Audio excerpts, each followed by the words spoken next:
Welcome to the inaugural episode of Shooting the Breeze, a new podcast for information professionals brought to you by Sutron Global.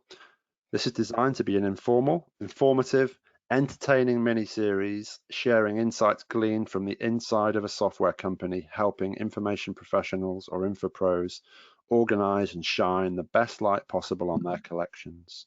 Every day we are working with and talking to info pros in incredibly diverse and interesting organizations. From specialists in fertilizer to surgical devices, clothing and apparel to museums, big tech to non-profits, we help them stay on top of their day-to-day when it comes to information management. Our aim is to share best practice, pearls of wisdom, and provide a glimpse into what we're working on and doing with you. Join us at your leisure for this new series of on-demand recordings where you will learn more about the work we have been doing and the collections we have been fortunate enough to interact with. I'm proud and pleased to be joined on this session by my colleagues Fred and Tanya. My name is Michael Hughes, Senior Account Manager at Sutron Global. Let me invite my colleagues to say hello and welcome. Hello, everyone. I'm Tanya Anderson, and I am the implementation manager at Sutron Global. So I take care of taking new clients and implementing their data into the system. Fred?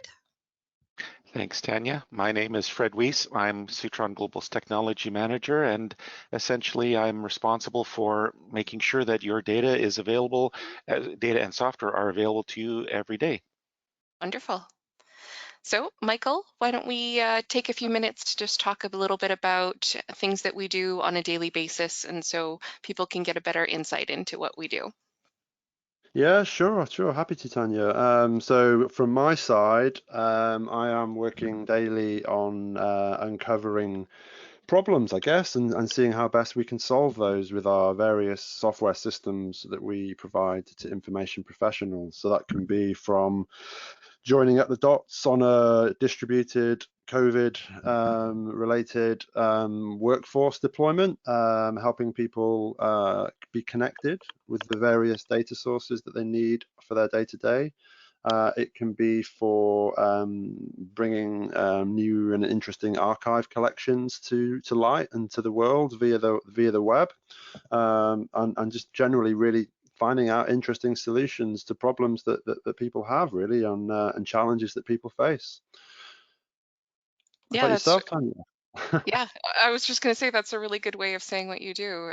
Trying to problem solve is a lot what I find that both of us do. A lot of times I'm trying to figure out the best way to make sure that, some of the legacy issues that people have from their old systems don't necessarily come across, or ways that we can fix it to make it easier for them. At the end of the day, it's not only the, librarians that we're working for, it's the end user and trying to make sure that their experience is the best one we have. So, whether it's making it a few less clicks for them or making it more intuitive for them, it's always a problem solving puzzle, which I love to put together. And, Yeah. I couldn't do it, of course, without Fred, who makes all of this possible. Fred, what sort of things do you tackle and consider on a daily basis? Well, after all of that, I'm not sure that I add that much, but at the end of Not the day, true. yeah, Not true at all. I suppose my role really could be described as jack of all trades. On a, from a, obviously our solution is cloud-based, so there's a fair percentage of my efforts and my team's efforts are devoted to securing the product and making sure that our clients' data is as secure as it can possibly be. Everyone knows the threats that are out there or have heard of, other horror stories. We're doing our best to make sure that that never happens. Mhm. And of course, on the application side, I liaise with our R&D team and make sure that anything that they devise that enhances our clients' ability to present data, to the world for those clients who whose collections are public. We want to make sure that all of that works well with all of the existing technology. So that means we have to look at things like supporting different browsers on different platforms, whether it be mobile, phones, tablets, or any other device that may come to the fore. So there's a fair number of things that I look at on a daily basis. Okay. So Michael, we were just talking about, kind of things we do on a daily basis. So what are Mhm. some of the things that you found that you have to tackle this week, for instance?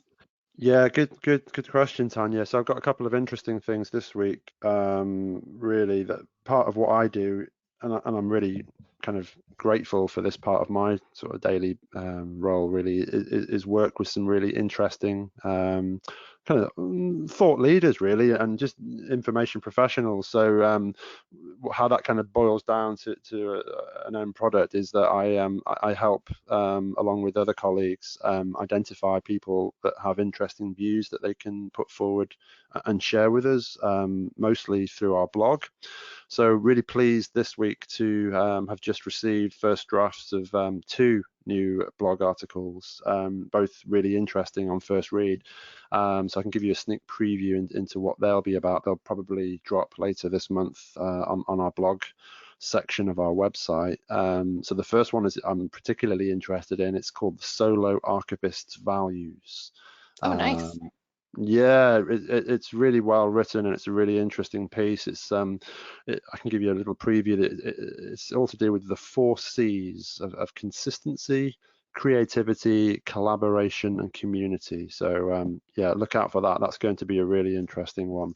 And then the other one that we've just had through as well is from another one of our regular contributors. Is all about building the library's emotional culture. So I guess tapping into EQ and emotional intelligence. Very brief preview of that one is that the topic and the theme and the general direction of this one is that the libraries that we work with are increasingly operating in kind of unprecedented times, really, Hmm. post-COVID, operational difficulties and associated with the restrictions, environments, and altered circumstances, really.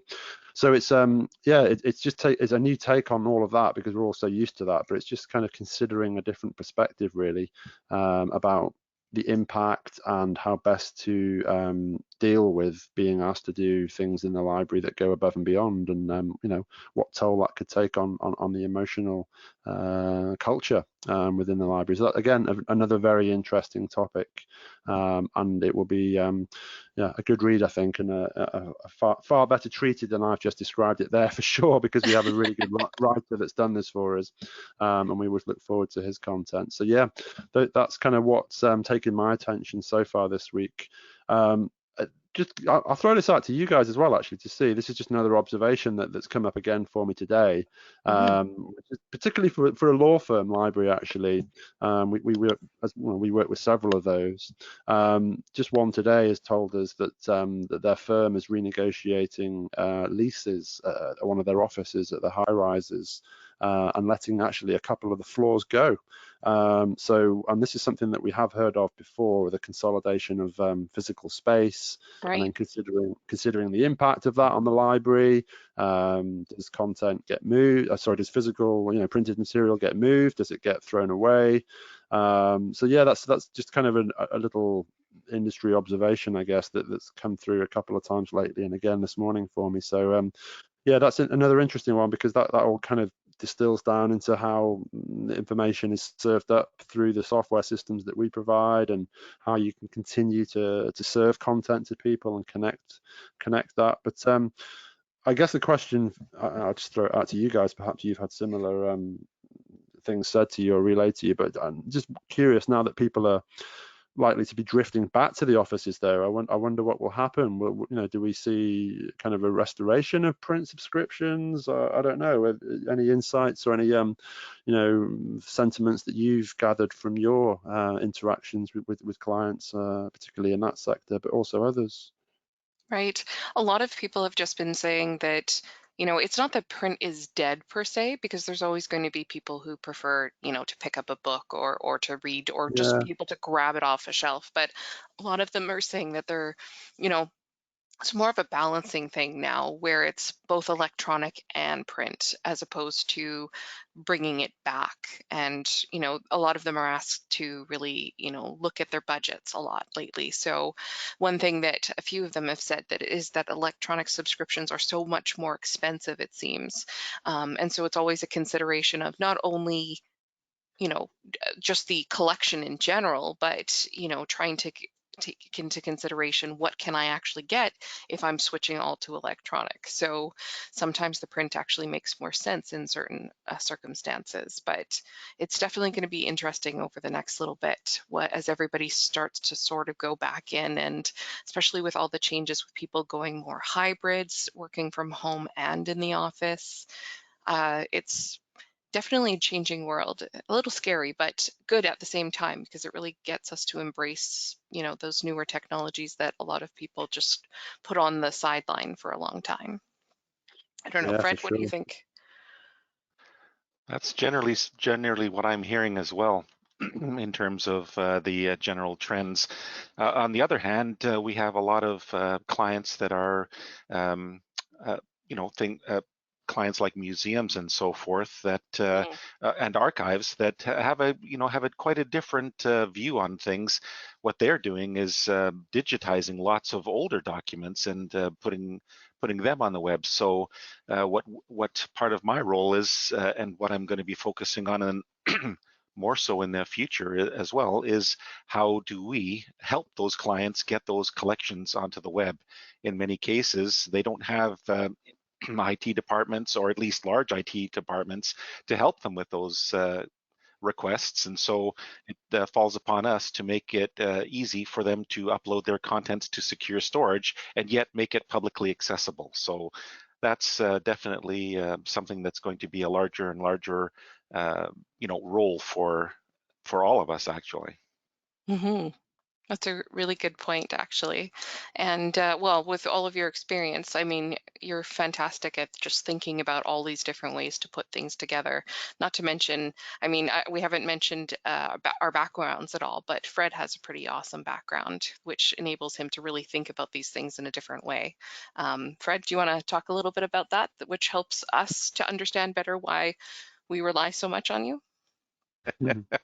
Well, if I say too much, I may actually give away that I've been around for a little longer than some of our clients and some of our staff.